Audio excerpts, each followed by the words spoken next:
Gold, trusted gold buyers. మీరు తాకట్టు పెట్టిన బంగారాన్ని విడిపించి ఈ రోజు ఉన్న మార్కెట్ ధరకు కొనబడను. గురుగారు, ఎందుకు పూర్ణాయుషుతో మానవుడు జీవించలేకపోతున్నారు? బ్రతుకు ప్రయాణంలో 24 గంటలు ప్రయాణించే బదులు మన బాడీ గురించి కూడా 1 గంట లేదా ఒక అర్ధ గంట మనం కేటాయించినట్లయితే మనకు అవన్నీ కూడా పొందొచ్చు. మీరు కూర్చున్నా చేయొచ్చు, పడుకున్నా చేయొచ్చు, మీరు నడుచుకుంటూ చేయొచ్చు. శ్వాస ఉంటే శివం, శ్వాస పోతే శవం. భక్తి, మెడిటేషన్ చేయాలి, ఆరోగ్యం కాపాడుకోవాలి అనేది చాలా మందికి పెరిగిందనమాట. అసలు నిజమైన సాధువు అంటే ఎవరు? ఎలా ఉండాలి సాధువు? సాధువు అంటే చనిపోయినాడు అని అర్థం. అతని లోపల ఉన్నటువంటి భావాలు ఏదైతే ఉన్నాయో, కోరికలు, ఆశలు, గర్వము, డాంబికము. అందుకే మహనీయులు చాలా మంది అన్నారు, భారతదేశంలో కుక్కగా పుట్టినా కూడా గౌరవమే అన్నారు. ఇప్పుడు ముస్లిం సోదరులు ఉన్నారు, చిన్నప్పటి నుండి టోపీ అలవాటు చేస్తారు వాళ్ళకి. ఇంకా క్రిస్టియన్స్ వాళ్ళు ఉన్నారు, వాళ్ళు కూడా మెల్లో సెలవు పెడతారు. మరి మన హిందువులు ఎందుకు బొట్టు పెట్టుకోరు? సృష్టికి పూర్వము, సృష్టిలోన, సృష్టి తర్వాత కూడా సనాతన ధర్మం ఉంటుంది. మరి అలాంటి ధర్మం మనకు ఉన్నప్పుడు మనం మన బొట్టును పెట్టుకొని మనం ఎందుకు ప్రజల్లోకి వెళ్ళలేకున్నాము?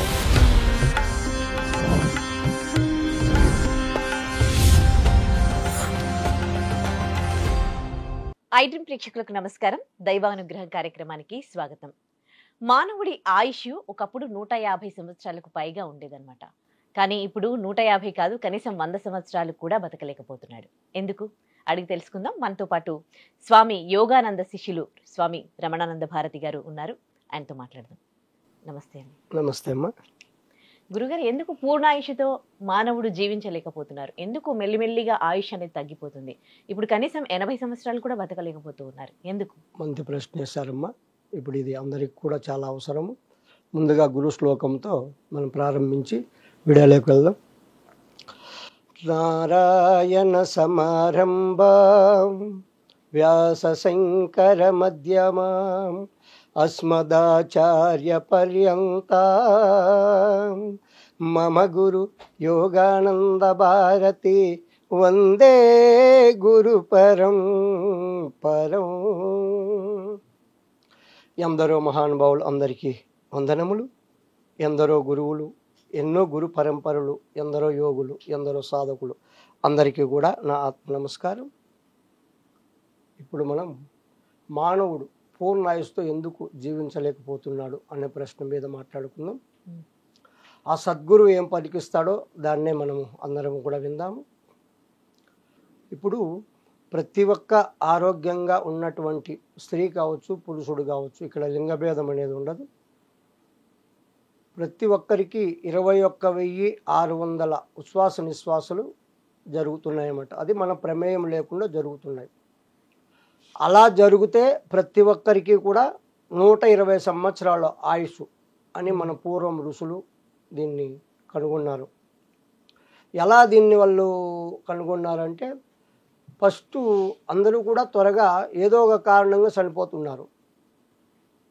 దాన్ని వాళ్ళు పరిశీలనలోకి తీసుకొని పరిశోధించారు. ఫస్ట్ ప్రాణుల మీద పరిశోధించారు. కుక్కను తీసుకున్నారు. కుక్క నిమిషానికి వచ్చేసి 30-35 శ్వాసలు తీసుకుంటుంది. దాని నుంచి త్వరగా చనిపోతుంది అది. అలాగే పిల్లి ఎక్కువ ఎగిరేది, జంప్ చేసేది, ఆయుష్ ఊపిరి ఎక్కువ ఖర్చు పెడుతోంది, త్వరగా చనిపోతుంది. తర్వాత ఆమె అంటే తాబేలును వాళ్ళు తీసుకున్నారు. తాబేలును తీసుకున్నప్పటికీ అది నిమిషానికి 3 లేక 4 శ్వాసలు తీసుకుంటుంది. అది 500 నుంచి 600 సంవత్సరాలు బతుకుతున్నది. వీటన్నిటిని వాళ్ళు పరిశోధన చేసి అప్పుడు శ్వాసను పట్టుకుంటే మనిషి చాలా రోజులు ఎక్కువ బతకచ్చు అని వాళ్ళు ఆలోచించారనమాట. అప్పుడు 21,600 ఉచ్ఛ్వాస నిశ్వాసాలు అందరికీ జరగవు. ఎందుకు జరగవు అంటే, ఎక్కువ కష్టపడుతుంటారు కదా, ఎక్కువ కష్టపడే వాళ్ళకు ఎక్కువ ఊపిరి ఖర్చు అయిపోతుంది. అలాగా త్వరగా మరణం వస్తుంది అనమాట. తర్వాత పరిగెత్తుతారు ఎక్కువ, వాళ్ళకు కూడా ఎక్కువ శ్వాస ఖర్చు అయిపోతుంది, వాళ్ళు కూడా త్వరగా ఇదైపోతారు. తర్వాత భయము, ఇప్పుడు అనుకోకుండా ఒక ప్రదేశానికి వెళ్ళినప్పుడు భయపడతారు కదా, ఆ భయంలో కూడా ఎక్కువ ఊపిరి ఖర్చు అయిపోతుంది, అలా కూడా చనిపోతున్నారు. ఇంకా స్త్రీ సంభోగంలో అప్పుడు కూడా ఎక్కువ శ్వాసలు ఖర్చు అయిపోతాయి, అలాగ కూడా మనిషి. ఇంకోటి ఆహారం ఎక్కువ తీసుకుంటే కూడాను ఊపిరి ఎక్కువ ఖర్చు అయిపోతుంది. ఇప్పుడు ఎక్కువ వాళ్ళు తినేదానికంటే ఎక్కువ తిన్నారనుకో, అప్పుడు ఏమవుతుందంటే అలా అనుకుంటారు, అప్పుడు కూడా శ్వాసలు ఎక్కువ. నోటితో ఎప్పుడు ఎక్కువ శ్వాసను మనం వదులుతామో అప్పుడు కూడా త్వరగా చనిపోతున్నారు. వీటన్నిటిని గుర్తు చేసుకొని ఎక్కువ ఎలా బతకాలంటే శ్వాసను మనం నియంత్రించుకోవాలి. ఆహార నియమాలు ఉండాలి, యమ నియమాలు ఉండాలి. చాలామంది అనుకుంటారు మనము మాంసాహారం ఎక్కువ తీసుకుంటే బాగా బలం వస్తుంది, బాగా శక్తి వస్తుంది అనుకుంటారు, కానీ అది చాలా చాలా పొరపాటు. ఇప్పుడు మాంసం తిన్నటువంటి మనిషి అనారోగ్య సమస్యలతో హాస్పిటల్లో బెడ్ మీద పడుకుంటున్నాడు. అదే శాకాహారం ఆకులు ఇలాంటివి తినే మేకలు, ఈ గొర్రెలు ఇలా ఉన్నాయి కదా, బక్కగా ఉన్నా కూడా కొండలో హాయిగా ఎక్కుతున్నాయి ఆకులు తిని. మరి ఆకులు తినే అవి ఆరోగ్యంగా ఉన్నాయి, మాంసం తిని మనము బెడ్ మీద పడుకుంటున్నాం. మామూలుగా శాకాహార ఆహారం తీసుకుంటే ఏముంటుంది, 3 గంటలు, సైన్స్ ప్రకారం 3 గంటలకు జీర్ణం కావాలి మన బాడీ లోపల. అదే మాంసాహారం తీసుకుంటే 25 ఒక రోజు అంటే 24 నిమిషాలు దాటి కూడా పొట్టలోనే ఉంటుందంట, అది జీర్ణం కాదు. అప్పుడు దాని నుంచి ఏమైపోతుంది, లోపల ఉన్నటువంటి మిశ్రమాలన్నీ కూడాను ఇబ్బంది పడిపోతాయి. దాన్ని రుబ్బాలి కదా, జీర్ణం కావాలంటే రుబ్బాలి, అది ఇబ్బందిగా ఉంటుంది. కానీ మనకేం తెలుస్తుంది, శరీరాన్ని పెంచేదే మనం ఆలోచించాం, కానీ ఈ బుద్ధిని వికసించేది అది నాశనం చేస్తుంది అనమాట. బుద్ధిశక్తిని కోల్పోతున్నారు. కాబట్టి ఎప్పుడైతే మనం శ్వాసను 21,600 శ్వాసలు జరిగేదాన్ని నిమిషానికి 15 జరుగుతాయి. ఆ 15 కంటే తక్కువ చేసుకోవాలి మనం. 15 శ్వాసల కంటే ఎవరైతే తగ్గించుకొని వాళ్ళు ఆ ప్రాణాయామం ద్వారా ఆహార నియమాలు పాటిస్తూ వాళ్ళు ఎవరైతే చేయగలుగుతారో వాళ్లకు ఎన్ని సంవత్సరాలే బతకచ్చు అని మన ఋషులు పూర్వమే నిరూపించారు. చాలా కాలం కూడా బతికారు కూడా వాళ్ళు. అంటే ఇప్పుడు ప్రాణాయామం నేర్చుకుని మనం కౌంట్ చేసుకుంటూ 15 టైమ్స్ అట్లా ప్రాక్టీస్ చేయాలంటారా? ఇప్పుడు నిమిషానికి 15 అన్నాం, 21,600 ఉచ్ఛ్వాస నిశ్వాసాలు 24 గంటలు అంటే నిమిషానికి 15 అంటే గంటకి ఎన్నాయా? 15 into 6 60 90 900. అలా అందరికీ జరగడం లేదు. అందుకే మనుషులు త్వరగా ఊపిరి ఎక్కువ ఖర్చు, మనం దినానికి ఎంత ఖర్చు పెట్టాలో అంతకంటే ఎక్కువ ఖర్చు పెడుతున్నాం. కాబట్టి అలా కూడా జనాలు ఆరోగ్యం కోల్పోతున్నారు, ఆయుష్ కూడా నశించిపోతుంది. ఇప్పుడు మనం ఈ ప్రాణాయామం ద్వారా ఇప్పుడు మనము శ్వాసను తీసుకొని ఆఫ్ చేస్తాం. 30 సెకండ్ ఆఫ్ చేసామనుకో, ఇప్పుడు ఒక్కసారి తీసుకుంటాము, 30 సెకండ్ హోల్డ్ చేసి మనము అలాగా సాధన చేస్తాం. అప్పుడు ఒకటే ఖర్చు అవుతుంది. అప్పుడు నిమిషానికి ఎన్ని అయితే 2 శ్వాసలే ఖర్చు అవుతాయి. అప్పుడు ఎన్ని మిగులుతాయి మనకు? 13 అంటే 13 శ్వాసలు మిగులుతాయి. మామూలుగా అయితే 15 ఖర్చు అవుతాయి. ఇప్పుడు మనం ఈ టెక్నిక్ లో ఉన్నప్పుడు మనకు 2 కదా ఖర్చు అవుతుంది, అప్పుడు మనకు స్టోర్ అవుతుంది కదా. అలా మనం ఎంత చేసుకోగలిగితే అంత మనకు స్టోర్ అవుతాయి, అప్పుడు ఆయుష్ వృద్ధి చెందుతుంది. దీంట్లో ఇంకొక విషయం, మనం ఎందుకు శ్వాసను కుంభకము అంటారు, దాన్ని తీసుకునేది పూరకము, ఆఫ్ చేసేది కుంభకము, వదిలేది రేసకం. కుంభకంలో మనం ఎంతసేపు ఉంటాం అంతసేపు ఏమవుతుందంటే ఆ శ్వాస అనేది లోపల శరీరానికి ఎక్కడెక్కడ మలినం ఉంటుందో, ఎక్కడెక్కడ బ్లాకేజ్ ఉంటుందో అదంతా కూడా శుద్ధి చేస్తుంది. శుద్ధీకరణ చేసినప్పుడు మన బాడీకి కొన్ని వేల సెల్స్ అంటారు కదా, జీవకణాలు ఉత్పత్తి అయితే చనిపోతూ ఉంటాయి. అవన్నీ కూడా మనం ఈ కుంభకం అనేది ఎప్పుడైతే మనం కుంభక సాధన చేస్తామో ఆ చనిపోయేటివి కూడా మళ్ళీ ఉత్తేజపడతాయి. ఉత్తేజపడినప్పుడు ఏమైతుంది, అనారోగ్య సమస్యలు తగ్గుతాయి, ఆరోగ్యం బాగుంటుంది, ఆయుష్ కూడా వృద్ధి చెంది. ఎందుకంటే మనం ఖర్చు చేసే తగ్గిస్తున్నాం కదా. ఇప్పుడు సహజంగా జరిగే శ్వాసను మనము ఆపుతున్నాం, ఆపినప్పుడు ఏమవుతుంది, మనకు ఆయుష్ పెరుగుతుంది, ఆయుష్తో పాటు ఆరోగ్యం కూడా బాగుంటుందన్నమాట. అలాంటి వాళ్ళకు ఇప్పుడు శరీర ధర్మము, శరీరము కర్మఫలంతో వస్తుందమ్మా. శరీరం నుంచి రోగాలు వస్తాయి, సంసారం నుంచి దుఃఖాలు వస్తాయి. కానీ మామూలు మనుషులకు రోగాలు ఎలా వస్తాయంటే భార్యలాగా వస్తాయి, సాధన చేసే వాళ్ళకు బంధువుల్లాగా వస్తాయి రోగాలు. అర్థమవుతుందా? మామూలు మనుషులకు ఎప్పుడు పక్కకే ఉంటాయి రోగాలు, బంధువుల్లో వీళ్ళకి వచ్చిపోతూ ఉంటారు అప్పుడప్పుడు.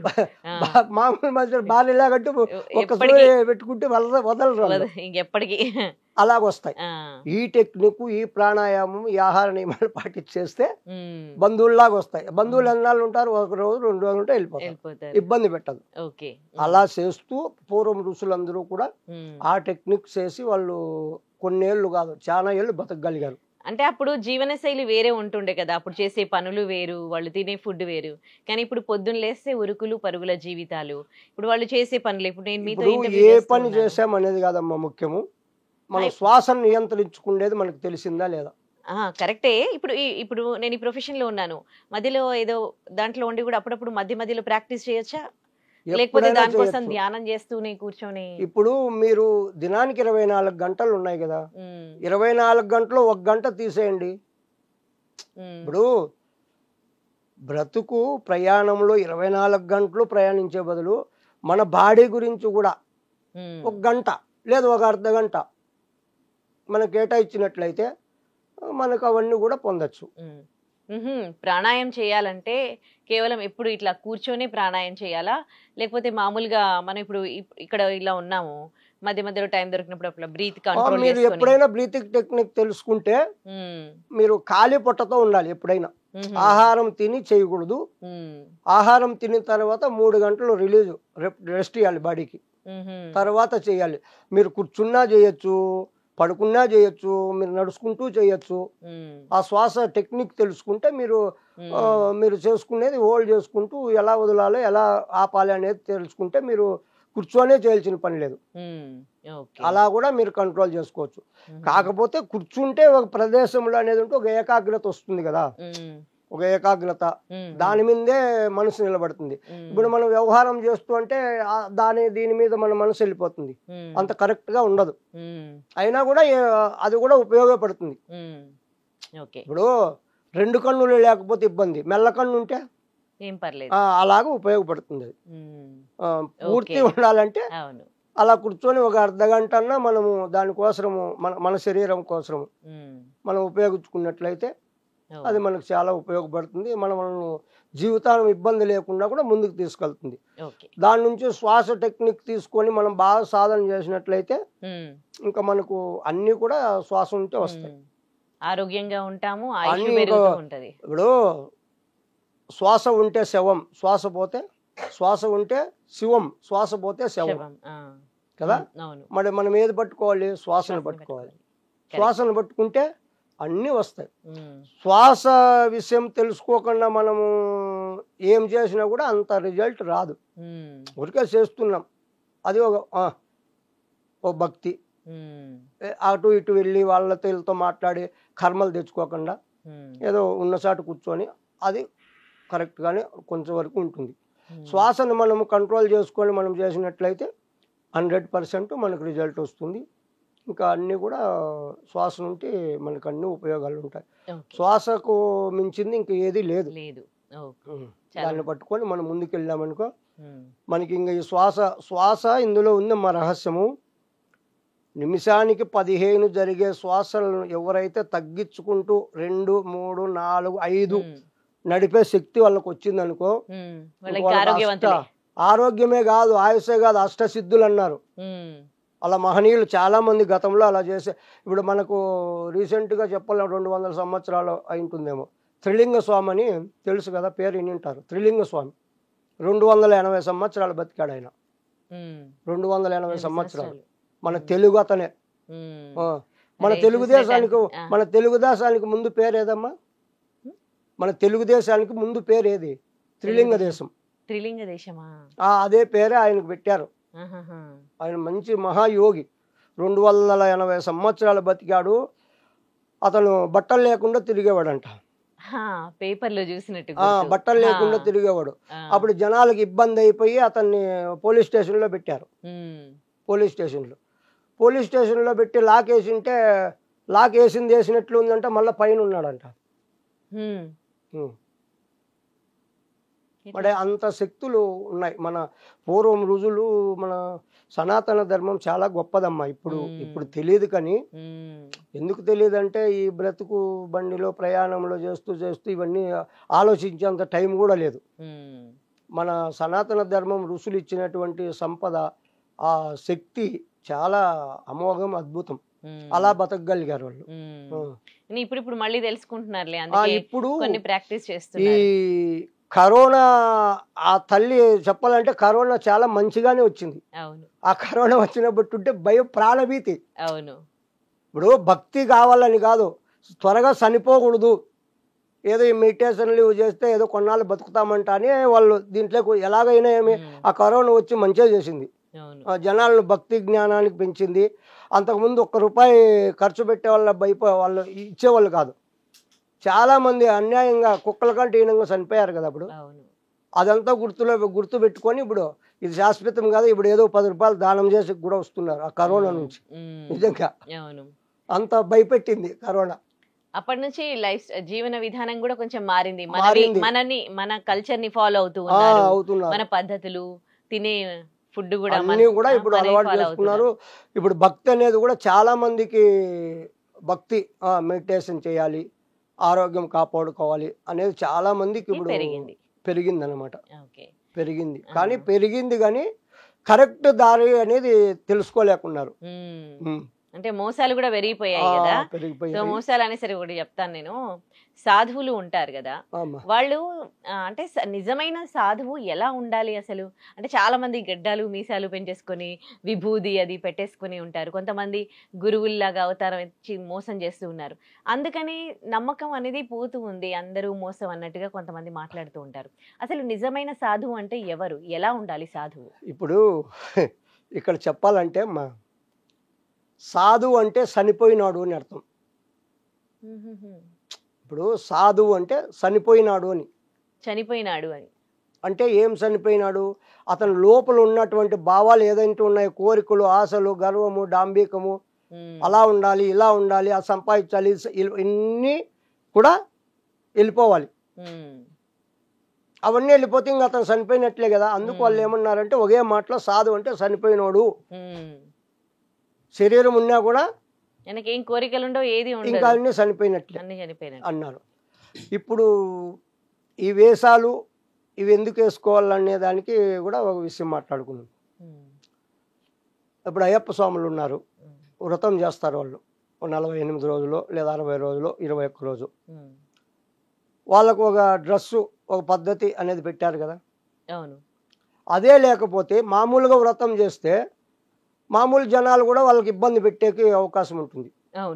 ఇటు మామూలుగా ఉండాలి లేరా అని అందరూ కూడా అలాగే క్లోజ్గా ఉండేవాళ్ళు, అలాగే బిహేవ్ ఉంటుంది. వాళ్ళు ఆ పద్ధతి, ఆ డ్రెస్ కనపడింది అనుకో, వాళ్ళు ఆలోచిస్తారు, ఓహో ఇతను ఏదో భగవంతుని దీంట్లో ఉన్నాడు అనేది. వాళ్ళు కూడా ఇతన్ని ఇబ్బంది పెట్టరు. వీళ్ళు కూడా ఈ డ్రెస్ ఉన్నంత వరకు, అంతకుముందు ఎన్ని చేశారో వాళ్ళు అవి చేయకుండా కూడా ఇవి గుర్తిస్తూ ఉంటాయి ఎప్పుడు. ఇప్పుడు కాషాయం వేసమ్మ, కాషాయం అంటే ఏది? అగ్నికి చిహ్నం. కాషాయం అంటే అగ్నికి చిహ్నం. అది అగ్ని అంటే జ్యోతి, బా అంటే ప్రకాశం, ప్రకాశం అంటే జ్ఞానం, రతి అంటే రమించడం, అంటే ఆ జ్ఞానాన్ని పొందడం లేదా అనుభవించడం. అందుకు మన భూమి భరత భూమి, యోగ భూమి, ధర్మభూమి, కర్మభూమి అని అందుకు కొలిచారు వాళ్ళు. అందుకే ఆ పేరు పెట్టారు భరత్ అని. చాలా మందికి తెలియదు ఆ పేరు ఎందుకు వచ్చిందో కూడా తెలియదు. భరతుడు పాలించిన అనుకుంటారు, అలా కాదు. బా అంటే ప్రకాశం, ప్రకాశం అంటే జ్ఞానం, అంటే రమించడం, అంటే ఆ జ్ఞానానికై మనం పొందడము, అనుభవించడం. ఇప్పుడు మన దేశాన్ని ఏమంటారు? జ్ఞానభూమి అంటారు కదా, యోగ భూమి, ధర్మభూమి అంటున్నారు. దేవతలందరూ కూడా మన భూమి మీద నడిగాడారు అంటారు. అందుకు వాళ్ళు ఆ పేరు పెట్టారనమాట. ఇప్పుడు మనం పొందాల్సింది ఏంది? జ్ఞానమే కదా. ఇప్పుడు మనం పొందాల్సింది ఏంది? జ్ఞానమే. అందుకు ఆ పేరు, అందుకు భారతదేశం. అన్ని దేశాలు కూడా ప్రపంచం వరల్డ్ అంతా కూడా ఒక ఇండ్లు అయితే మన భారతదేశం పూజా మందిరం. అర్థమైందమ్మా? ప్రపంచం అంతా ఒక ఇండ్లు, ఒక హౌస్ అయితే మన భారతదేశము పూజా మందిరం. అంటే అంత ప్రత్యేకమైంది, అంత గౌరవించదగింది, అంత ఎక్కువ. మన భారతదేశానికి మించిన దేశం లేదు. అందుకే మహనీయులు చాలా మంది అన్నారు, భారతదేశంలో కుక్కగా పుట్టినా కూడా గౌరవమే అన్నారు. మనిషి కాదు, కుక్కగా పుట్టినా కూడా భారతదేశంలో గౌరవం అన్నారు. వేరే దేశానికి ఇంత లేదు, ఉందా మరి? అందుకే మన భారతదేశం అంటే అంత గొప్పది అన్నమాట. అలాగా మనం సాధు అనేవాడు అలా ఉండాలి. ఇంకా ఈ కాషాయము, ఆ విభూది, బొట్టు ఎందుకు పెట్టుకోవాలి అని ఒక ప్రశ్న. చాలా మంది బొట్టు పెడుతున్నారు, కానీ కొందరు పెడుతున్నారు, కొందరు దాన్ని ఏదో అది పెడితే ఏదో నామోసిగా కూడా ఫీల్ అవుతున్నారు కదా. మన బాడీలో 72,000 నాడి మండలం నాళ్ళు ఉంటాయి, కానీ అవి ఎక్కడా కలవు. ముఖ్యమైనటివి ఇడా, పింగళ, సుషుమ్న. ఆ మూడు ఎక్కడ కలుస్తాయంటే భ్రూమధ్యంలో కలుస్తాయి. ఇక్కడ మనం బొట్టు పెట్టడం వల్ల, ఈ ప్రెస్ చేస్తాం కదా, బొట్టు పెట్టినప్పుడు ఇక్కడ ఆ శక్తి అనేది, ఆ సుషుమ్న అనేది యాక్టివేట్లో ఉంటుంది అనమాట. మన బాడీలో ఏదైనా కానీ శక్తి బయటికి వెళుతుంది, ఎనర్జీ అంటే ఇక్కడ నుండి త్వరగా వెళ్తుంది. ఉశ్వాస నిశ్వాసాల నుండి వెళ్తుంది, ఇక్కడ నుండి వెళుతుంది. ఇంకోటి, ఎదుటి మనిషి మనల్ని చూసినప్పుడు వాళ్ళ చూపు ఎక్కడ పడుతుంది? ఫేస్, మగం మీద పడుతుంది.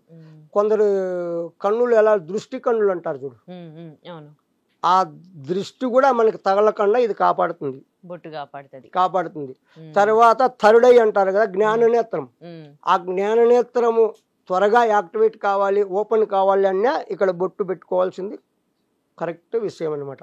మనం బొట్టు పెట్టుకున్నప్పుడు ఇక్కడ ప్రెస్ చేస్తాం కాబట్టి అక్కడ ఉన్నటువంటి నాడులు ఉత్తేజపడతాయి. అప్పుడు మంచి ఎనర్జీ ఉంటుంది, మనకు అన్ని కూడా దాని నుండి ఉపయోగపడతాయి. ఎదుటి మనిషిని ఆకర్షణ భావము కలుగుతుంది. ఇప్పుడు బొట్టు పెట్టిండే వాళ్ళని చూడండి, తెలియకుండా కూడా వేరే వాళ్ళు ఏదో గౌరవంగా వాళ్ళను చూస్తారనమాట. అన్ని అందుకు ఉపయోగపడుతుంది. తర్వాత మన హిందువులని గుర్తించుకునేదానికి కూడా ఉపయోగపడుతుంది. ఇన్ని రకాలు బొట్టు ఉంది, మరి మనం బొట్టు పెట్టుకోం. అప్పుడు అందులో చూడండి, ఇప్పుడు ముస్లిం సోదరులు ఉన్నారు, చిన్నప్పటి నుండి టోపీ అలవాటు చేస్తారు వాళ్ళకు నెత్తిన కదా. ఇంకా క్రిస్టియన్స్ వాళ్ళు ఉన్నారు, వాళ్ళు కూడా మెల్లో సెలవు పెడతారు. మరి మన హిందువులు ఎందుకు బొట్టు పెట్టుకోరు?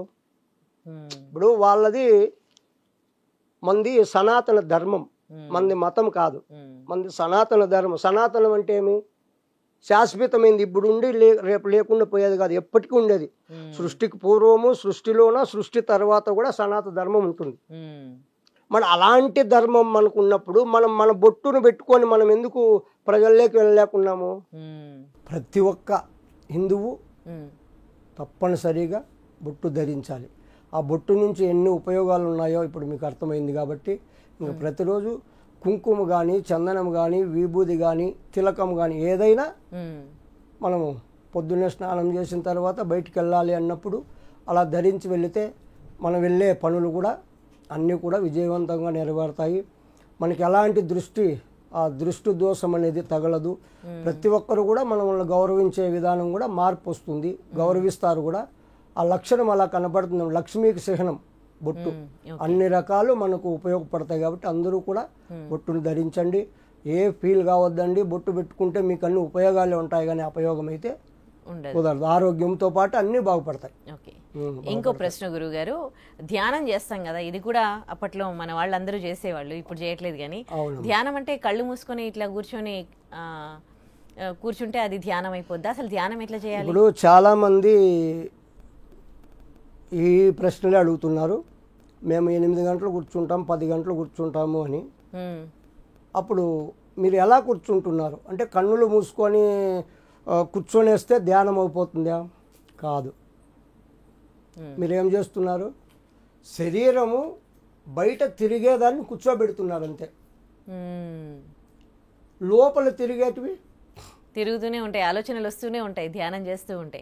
అస్సలు ఒక క్షణం కూడా కంట్రోల్ మరి చేసుకోవాలి. అప్పుడు మీరు ఎన్ని గంటలు కూర్చుంటే ఏం ప్రయోజనం? ఆ ధ్యానం ఎలా అవుతుంది? అది మన చేతుల్లో ఉండదు కదా, ఎంత కంట్రోల్ చేసుకోవాలనుకున్నా గానీ. అది కంట్రోల్ చేసుకుంటేనే ధ్యానం అవుతుంది. దానికే ధ్యానం అంటారు. శరీరం కూర్చోబెడితే నువ్వు తిరిగినా ఒకటే, కూర్చున్నా ఒకటే. లోపల తిరిగేటివి ఆగాలి. ఆలోచనలు, ఇప్పుడు మనస్సు. దీనికి ఏమంటారంటే తలల బోడవున గాని తలపలు బోడవున అంటారు. తల ఏమైనా ఉన్నా గుండు కొట్టించుకోవటం, లోపల ఉండే తలపులు ఆలోచనలు పోతున్నాయా? పోలేదు. నువ్వు కూర్చుంటావో పండుకుంటావో తిరుగుతావో ముఖ్యం కాదు, ఆలోచనలు తగ్గాలి. అది ఉంటేనే ధ్యానం అవుతుంది. అది లేనిది నువ్వు ఎన్ని గంటలు కూర్చున్నా కూడా. ఇంకోటి, మనం మాట్లాడుతూ ఉంటే ఆలోచనలు అంతగా రావు. ఒక్కసారి కళ్ళు మూసుకొని కూర్చోమడే, చిన్నప్పుట్టుంటే ఉండేటివి, ఎవరైనా నిన్ను తిట్టిండేటివి, వాళ్ళని నువ్వు తిట్టిండేటివి, చేసిండే అప్పులు, ఇంకోటి అన్ని మంచికి వస్తాయి. వస్తాయి లేదా? అవును, అన్ని గుర్తొస్తూ ఉంటాయి. మరి ధ్యానం ఎలా జరుగుతుంది? ధ్యానం ఎలా జరుగుతుంది? అక్కడ ధ్యానం ఎలా అవుతుంది? కూర్చోబెట్టావు, శరీరం తిరిగేదాన్ని కూర్చోబెట్టావు అంతే. మరి ఎలా అవి ఆలోచనలు అవన్నీ ఆలోచనలు ఎప్పుడైతే తగ్గుతాయో అప్పుడు ధ్యానం నీకు వస్తుంది. అది అసలు ఎవరికి సాధ్యం కావట్లేదు, చాలా కష్టం అవి చేయాలంటే. అప్పుడు అందుకే అమ్మా మనోళ్ళు పూర్వం అన్ని ఆలోచించారు.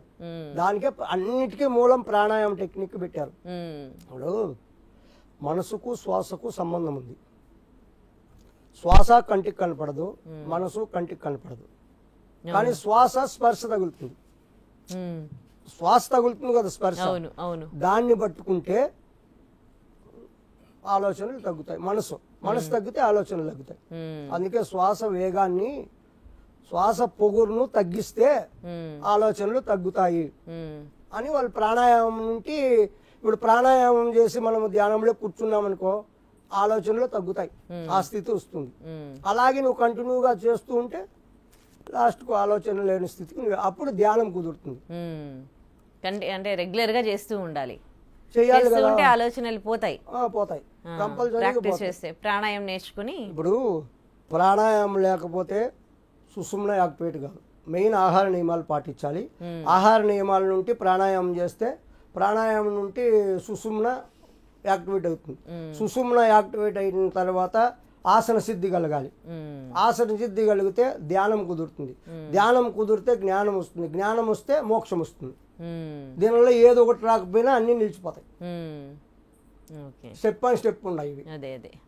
పతంజలి మార్చు కూడా యమ, నియమ, ఆసన, ప్రాణాయామ, ప్రత్యాహార, ధారణ, ధ్యాన, సమాధి లాస్ట్కి చెప్పాడు. ఇవన్నీ పాటిస్తూనే సమాధి స్థితికి వెళ్తావు. మరి మనము ఇవన్నీ ఏది లేకుండా ఊరికే నేను కళ్ళు మూసుకొని కూర్చేసుకుండా ఓ అమ్మ 14 గంటలు కట్టినా 24 గంటలు కూర్చుండంటే ఊరికే శరీరం కూర్చుంది అంతే. లోపలికి కూర్చోవాలి. నువ్వు కూర్చుంటావో కూర్చోవో ఇది కాదు ప్రశ్న, లోపలి ఆగాలి. లోపల ఆలోచనలు ఉన్నాయి కదా, వాటిని మనం కంట్రోల్ చేయగలగాలి. కుక్క వంటి మనసు కూర్చుండనివ్వదు, తిక్కబట్టినట్లు తిప్పుచుండు, కుక్కను చంపితే సక్కని మనసురా అన్నాడు. మనసే అన్నిటికీ మూలం. మనసు అన్నిటికీ మూలం మనసే. నువ్వు జ్ఞానం భగవంతుడు కావాలన్నా మనసే, అదో పతనానికి మురిక్కాలలోకి వెళ్ళాలన్నా మనసే. మనసుకు మించింది ఏదీ లేదు. మనసు నిలబెడితే అతను ఇంకా యోగి. మెయిన్ మనసు. ఆ మనసు ఎలా నిలబడుతుంది? మనం తినే ఆహారాలు బట్టి, మనం ఏ ఆహారం తింటామో దాని భావనలు మనకు వస్తాయి. ఇప్పుడు మాంసాహారం ఎక్కువ తీసుకుంటే అది ఏమన్నారు? రజోగుణం అన్నారు. దానికి సంబంధించి సత్వగుణము, రజోగుణము, తమోగుణం 3 గుణాలు. ఈ 3 గుణాలు వదలాలి మనిషి. ఇప్పుడు మీకు ఇంకా ఉదాహరణకు చెప్పాలంటే, ఇప్పుడు రావణ బ్రహ్మ, విభీషణుడు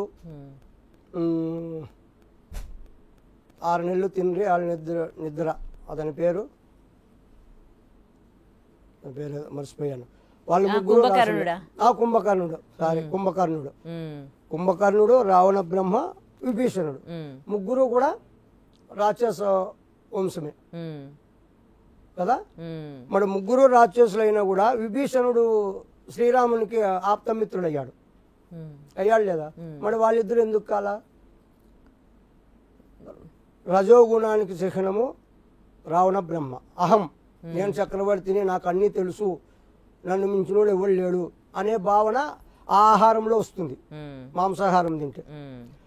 ఇంకా సద్ది బద్ది ఎలా పడితే ఏమైనా కడుపు నిండాలి అని తింటే అతను లాగుంటాడు. 6 నెలలు నిద్ర 6 నెలలు తిండి, కుంభకర్ణుడు. ఏం ప్రయోజనం లేదు. ఈ సత్వగుణము సాత్విక ఆహారము మంచి భక్తి భావన ఉండే అతను విభీషణుడు అయ్యాడు. అతనికి శత్రువులైనా కూడా అతన్ని ఆదరించాడు శ్రీరామచంద్రమూర్తి.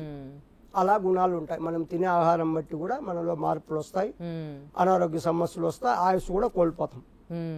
రైట్, అలా ఉంటుంది. అందుకే ప్రాణాయామము ఫస్ట్ ఆహార నియమాలు పాటిస్తూ ప్రాణాయామం డైలీ ప్రాణాయామం సాధన చేసిన వాళ్ళకు ఆయుష్ పెరుగుతుంది, అనారోగ్య సమస్యలు ఉండవు, అన్నీ కూడా వస్తాయి.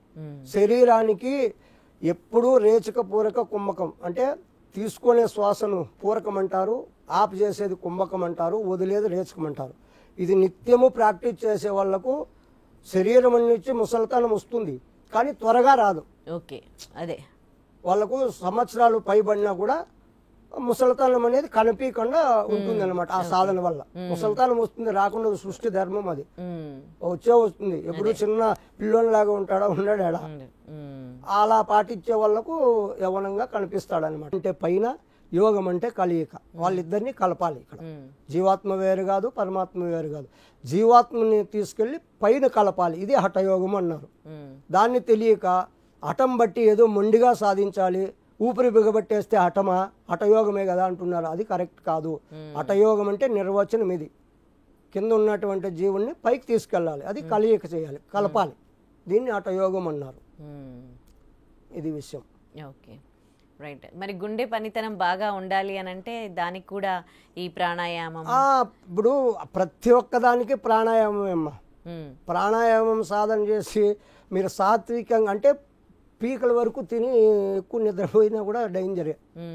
అలా కాదు, ఎంత కావాలి. ఇప్పుడు ఒక్కొక్కరు ఒక్కొక్క పని చేస్తూ ఉంటారు ఈ శరీరాన్ని ఉపయోగించుకొని. వాళ్ళు చేసే పనికి ఎంత ఎనర్జీ కావాలి దాన్ని ఆలోచించి ఆహారం తీసుకోవాలి. ఇప్పుడు అందరూ ఒకేలా ఆహారం తీసుకోవాలన్నా కూడా కరెక్ట్ కాదు.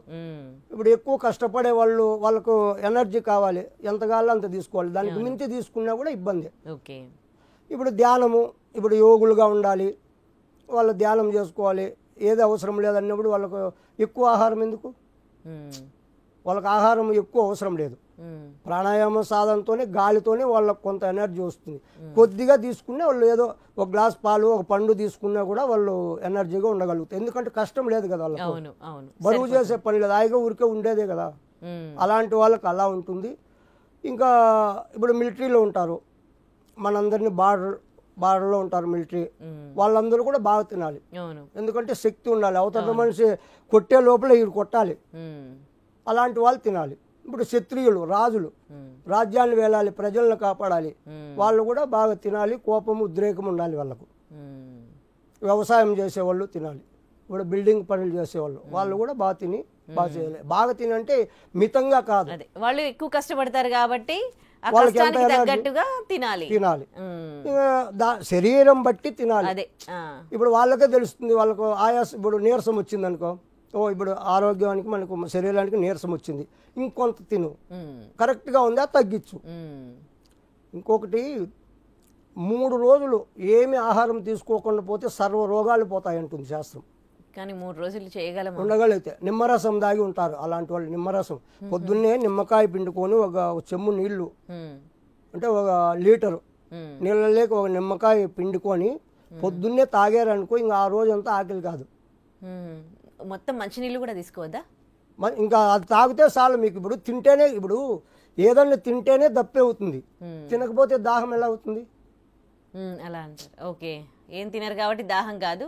సో ఉదయాన్నే వాటర్ తీసేస్తే అప్పుడు ఏమైపోతుందంటే లోపల ఉన్నటువంటి కల్మసం ఏదేదో ఉంటుందో అదంతా కూడా శుద్ధి జరుగుతుంది లోపల. మిషన్లు మళ్ళీ బాగా పనిచేస్తాయి. అరిగిపోయి ఇప్పుడు మనం డైలీ మిక్స్ చేస్తే అరిగిపోతాయి లేదా మిషన్లు రాపిడ్ చేసి గ్యాప్ ఇస్తే ఇది కూడా అంతే. ఎప్పుడు 24 గంటలు జీవితం అంతా వేస్తూ ఉంటే అదేం చేస్తుంది లోపల చెప్తుందా? లోపల ఏం చేయాలి, అది కొన్నాళ్ళకి ఇబ్బంది అయిపోయి అన్నీ ఇదైపోతాయి, అన్నీ లోపల అరిగిపోతాయి. అందుకే మన వాళ్ళు ఇవన్నీ గమనించి ఏకాదశికి ఒక రోజన్నా ఉపవాసం ఉండండి అన్నారు. అల్లన్న ఉంటే ఒక రోజు ఉన్నా సంవత్సరం అంతా ఉపయోగపడతారు అని. 3 రోజులు కంటిన్యూగా ఉపవాసం ఉంటే ఎలాంటి రోగాలు లోపల ఉన్నా కూడా డాక్టర్ అవసరం లేదు. నిత్య నూతన యవ్వనం అంటారు, అలా వాళ్ళ బాడీ మళ్ళీ రికవర్ అయిపోతుంది. ఎన్ని డేస్కి ఒకసారి ఉండాలి, అంటే ఎన్ని నెలలకు ఒకసారి ఎట్లా? మీరు అలా కాదు, వారానికి ఒక్కరోజు ఉపవాసం ఉంటే చాలు. వారానికి ఒక్కరోజు మొత్తం ఏం తినకుండా నిమ్మకాయ నీళ్ళు తీసుకోవాలి, నిమ్మకాయ రసం తాగి పొద్దున్నే అలా ఉండండి. మీరు అప్పుడు మీ బాడీ మీకే అర్థమైపోతుంది ఎలా ఉంటుంది అనేది. వారానికి ఒక్కరోజు ఉంటే చాలు అలా కంటిన్యూగా. ఇంకా పూర్వం మన వాళ్ళు ఏం చేసేవాళ్ళు తెలుసా, నెలకు ఒక్కసారి బేదికి వేసుకునేవాళ్ళు, బేదికి ఇచ్చేవాళ్ళు అంట. అంటే బేది లూజ్ మోషన్, అప్పుడు లోపల ఉండేదంతా క్లీన్ అయిపోతుందని. ఇప్పుడు అవన్నీ ఎక్కడ చేస్తున్నారు? అలా చేసేవాళ్ళు, అప్పుడు ఆరోగ్యంగా ఉండేవాళ్ళు. స్నానం చేయాలంటే ఫస్ట్ ఏం చేసేవాళ్ళు, చెవుల్లోకి కొబ్బరి నూనె లేదా ఆముదం వేసుకొని స్నానం చేసేవాళ్ళు అంట, తలకంతా మర్దన చేసుకొని. నెలకు ఒక్కసారైనా నువ్వుల నూనె మర్దన చేసుకునేవాళ్ళు శరీరానికి, నువ్వుల నూనె మర్దన చేసుకునేవాళ్ళు శరీరానికి అప్పుడు వాళ్ళు. అందుకే శరీరం గట్టిగా కాంతిగా ఉండేది వాళ్ళకు. ఎంత కష్టపడినా ఇబ్బంది లేకుండా ఉండేది, నొప్పులు లేకుండా. నువ్వుల నూనెలో అంత ఇది ఉందన్నమాట, రోగ నిరోధక శక్తి. ఎలాంటి నొప్పులు ఉన్నా పోతాయి ఆ మర్దన చేసుకొని మనం స్నానం చేస్తే వేడి నీళ్ళతో. అలా చేసేవాళ్ళు పూర్వం. అందుకే వాళ్ళు ఎన్ని సంవత్సరాలైనా వాళ్ళు ఎలా బతకగలిగారు, బాగా యాక్టివ్గా పనులు చేసేవాళ్ళు. 90 ఏళ్ళు అయినా కూడా వాళ్ళ పనులు వాళ్ళు చేసుకునేవాళ్ళు. మరి ఇప్పుడు ఏది, ఇప్పుడు ఇవన్నీ కూడా మొరట అయిపోయాయి. ఇప్పుడు నూనె పెట్టాలన్నా ఇబ్బంది. అందుకే త్వరగా పట్టతలకాయ వచ్చేస్తుంది ఇప్పుడు నూనె పెట్టక జనాలకు. నూనె పెడితే ఏమవుతుందంటే ఎంటుకలు గాలికి అల్లాడవు. గాలికి ఎప్పుడైతే అల్లాడతాయో అప్పుడు ఈ కుదులు లూజ్ అయ్యి ఎంటుకలు ఊడిపోతాయి. అది తెలియలా. ఇప్పుడు ఫ్యాషన్గా షాంపూలు వేస్తే నిగనిగలాడతాయి, అది ఒక స్టైల్గా అనుకొని ఉన్నారు అంతే. నూనె పెడితే అసహ్యం కదా, ముద్ద ముద్ద అవుతుంది. ఆ నూనె పెట్టడం వల్ల మన జుట్టు ఎప్పటికీ కూడా ఊడిపోదు. అలా ఉన్నది అప్పుడు. అప్పుడు చిన్నప్పుడు అంటే పళ్ళుల్లో ఇవన్నీ చేసేవాళ్ళు బాగా. ఇప్పుడు ఫ్యాషన్, ఇప్పుడు షాంపూలు ఏంది స్నానం చేయరు, సీగాకాయ కూడా వేయరు, షాంపూనే కావాలి. సీకాయ అన్న ఇస్తారు అంత మేలు, అదే వేయరు. ఇలా ఉంటుంది. ఇంకా సాధువు అప్పుడే అడిగారు ఒక ప్రశ్న, సాధువు బొట్టు ఎందుకు పెట్టుకోవాలి, రుద్రాక్షలు ఎందుకు వేయాలి, గడ్డం ఎందుకు పెట్టుకోవాలి, ఇవన్నీ అన్నారు. బాగుంది. ఇప్పుడు చాలామంది ఒక యోగి, ఒక సాధువు ఇలా ఉంటేనే కరెక్ట్ వాళ్ళకు, వాళ్ళ అభిప్రాయం. సాధువు అన్న తర్వాత ఎర్రబట్టలు వేసుకోవాలి, రుద్రాక్షలు వేసుకోవాలి, గడ్డం ఉండాలి, జుట్టు ఉండాలి, వికారంగా ఉండాలి, కరెక్టే. మరి వాళ్ళు అనుకున్నట్లు వీళ్ళు ఉండాలంటే వీళ్ళకు బతకాలి, ఎలా ఉండాలని వీళ్ళ లైఫ్ స్టైల్ వీళ్ళకు వద్దా? సాధువు అయినంత మాత్రాన అన్నీ వదిలేసి ఉండాలని ఎక్కడనుందా? ఇప్పుడు మీరు అనుకున్నట్లే వీళ్ళు మారాలంటే పోనీ వీళ్ళు అనుకున్నట్లు మీరు మారతారా? అంటే మీరే అన్నారుగా సాధువు అంటే కోరిక లేకుండా, కోరికలు లేకుండా శరీరాన్ని ఎలా పడితే అలా చేసుకోమని. రోగాలు వస్తే వాళ్ళు మళ్ళీ ఆసుపత్రికి తీసుకెళ్తారా సాధువులను? ఏమ్మా, ఇప్పుడు శరీరాన్ని కూడా మనము భగవంతుణ్ణి మనం చేరాలంటే ఉపాధి శరీరం, ఆత్మే పరమాత్మ కదా. మరి ఈ ఆత్మ ఎక్కడుంది? శరీరంలో ఉందంటున్నారు. మరి శరీరం కరెక్ట్గా మనం శరీరాన్ని చూసుకోకపోతే భగవంతుణ్ణి ఎలా చేరతాం? రోగాలు వచ్చిపోతే ఎడబడిపోతాం కదా. మరి దీన్ని కాపాడుకోవాల. దేహమే దేవాలయం, జీవ పరమాత్మ అన్నాడు కదా సనాతన. మరి ఈ దేహాన్ని మనం చూసుకోలేకపోతే నువ్వు భగవంతుని చెందే వరకు ఎలా ఉంటావు? రోగాలతో పడి ఆసుపత్రుల్లో ఉంటావు. ఒకడు కూడా నీ దగ్గర కూర్చుంటాడు అసహ్యంగా. ఇప్పుడు ఒక వారం మనం స్నానం చేయకపోతే పక్కలో కూర్చుంటే వాడు కూర్చోని లేచిపోతాడు. ఒక వారం, ఒక రోజు అవునా లేదా?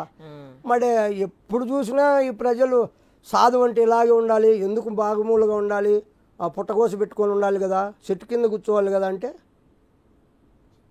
అలాగే ఉందా? వాళ్ళకు స్వేచ్ఛ వద్దా? వాళ్ళు ఎలా ఉండాలి వాళ్ళకి తెలీదా? ఇది కాదు అడగాల్సింది. వాళ్ళ నుంచి సమాజానికి మంచి జరుగుతుందా, చెడు జరుగుతుందా, దాన్ని బట్టి ఆలోచించాలి ఎవరైనా. ఇప్పుడు సాధువేమో మీరు చెప్పినట్లే ఉంటాడు, మరి సాధువు చెప్పినట్లు మీరు ఉంటారా? మరి ఎందుకు ఉండరు? ఆయన మీరు చెప్పినట్లయితే ఉండాలి, మీరేమో హాయిగా అన్నీ చేసుకొని ఉండాలి. ఇది ఎలా ఉంటుంది? ఇది కరెక్టేనా? మరి కాలమాన పరిస్థితులు బట్టి అన్నీ కూడా మార్పులు ఉన్నాయి.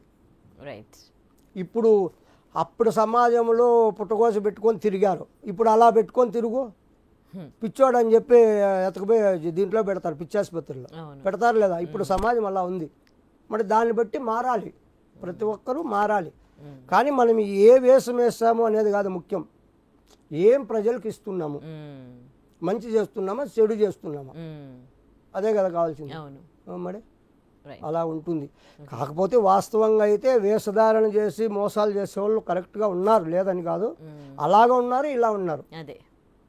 ఇప్పుడు చాలామంది మహనీయులు కూడా మంచి మంచి బట్టలు వేసుకొని వాళ్ళు ఇది చేసిన వాళ్ళు లేరా? మన దీంట్లో ఉన్నారు, బట్టలు లేకుండా ఉండేవాళ్ళు ఉన్నారు. ఇప్పుడు మనము జనాలలో ఉండేటప్పుడు జనాలకు ఎలా ఉండాలో అలా ఉండాలి. తానొవ్వక ఇతరులను నొప్పించుక తప్పించుకు తిరుగువాడు ధన్యుడు సుమతి అన్నాడు. మనం ఇప్పుడు ప్రపంచంలో ఉన్నాం, అదే మనం అరణ్యం హిమాలయాసు అక్కడ అడవుల్లో ఉంటే వాళ్ళకి బట్టలతో పనిలే, ఎందుకంటే ఎవరు రారు చూడరు, వాళ్ళ కర్మ ఏదో వాళ్ళు ఉంటారు. ఇప్పుడు మనం జనారణ్యంలో ఉన్నాం, ఇది అరణ్యం అంటే జనారణ్యం. ఈ జనారణ్యంలో కూడా జనాలకి ఎలా నచ్చితే అలాగే ఉండాలి, అలా ఉండకపోతే గురువు సరిలేదంటాడు. అవునా కదా? ఇప్పుడు జనరేషన్ బట్టి నేను కూడా గతంలో ఈ గడ్డం అంతా ఇంతవరకు పెంచుకొని ఎర్రబట్టలు వేసుకొని ఉండేవాడిని. అప్పుడు జనాలు భయపడేవారు, ఏదో మంత్రికుడు ఉన్నట్టున్నాడు, అది కాక హిమాలయాల్లో వెళ్ళి వచ్చాడు కదా నాగా సాధువులు అఘోరీల దగ్గర ఏదో మంత్రశక్తులు నేర్చుకొని వచ్చాడు అని జనాలు వచ్చాక భయపడేవారు. వాళ్ళే చెప్పారు, గురువుగారు ఇలా ఉంటే కాదు, మిమ్మల్ని చూసి అంతా భయపడుతున్నారు, ఏదో మాంత్రిక శక్తులు ఉన్నాయని, ఆధ్యాత్మికంగా మిమ్మల్ని అనుకోలేదు, మీరు ఫస్ట్ ట్రెండ్ మార్చండి. ఇప్పుడు జనాలు ఎలా ఉందో ఇప్పుడు అందరూ ఎలా చెప్తున్నారు. ఇప్పుడు పత్రిజీ మాస్టర్ ఆయన ఎంత ఇది చేశాడు, మరి అతను ఏమన్నా అలా బట్టలు ఏమన్నా వేసుకున్నా మామూలుగా ఉన్నాడు కదా. అలా చాలామంది ఇప్పుడు మన హైదరాబాద్లో ఎంతోమంది విద్య చెప్తున్నారు, వాళ్ళందరూ కూడా మామూలుగా జనాలలో ఎలా ఉండాలో అలా ఉండరు. మరి మీరు ఎప్పుడో ఓల్డ్ పాతసింతకాయ పచ్చడిలాగా ఉంటే ఎవరు ఆకర్షణ ఉండదు, ఇలా మారాలి అని జనాల కోసమే మారాల్సి వస్తుంది. మరి ఇంక మనం ఏం చేస్తాము, అలా ఉంటే అలా అంటారు, ఇలా వస్తే ఇలా అంటారు, మరి ఎలా చేయాలి? ఇక్కడ మనం ఎలా బట్టలు అనేది కాదమ్మా, మనం ఏం జనాలకు మెసేజ్ ఇస్తున్నాం అది మనం ముఖ్యం, అది ఉంటుంది. అలాగా ఉండాలి, ఇలాగా ఉండాలి, తప్పదు, సందర్భం బట్టి అలా ఉండాలి. జనారణ్యంలో ఉంటే ఇలా ఉండాలి. చాలా ధన్యవాదాలు గురుగారు, చాలా మంచి విషయాలు తెలియజేశారు. హరి ఓం. మమ గురు యోగానంద భారతి పాదపద్మం నమస్కరిస్తూ లోకా సమస్త సుఖినో భవంతు.